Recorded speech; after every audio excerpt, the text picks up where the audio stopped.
What are the top 3 metrics you would recommend to measure the outcome from developer relations? So a lot many people, this is a very easy answer, to be honest. Like a lot many people choose member growth, touching developers. There are many ways to look at it. Like it depends also on the stage of the company. But I would look at like engagement as a biggest score. That should drive your North Star. Like say, for example, if you have a small community of 500 people, but they actively discuss everything between them, that means that you have a community.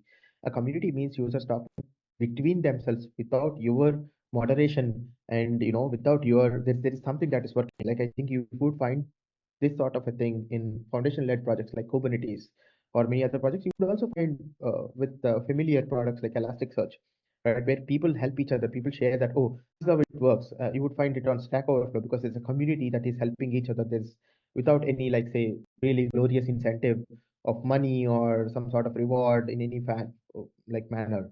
So I think developer engagement is one, and then of course you could always look at the learning rate, how many people are like learning and doing stuff like that, and then lastly, like you could see how dev is impacting revenue. Like I said again, you have all these goals. It's very important to have these goals, and but also not like just only driven by them.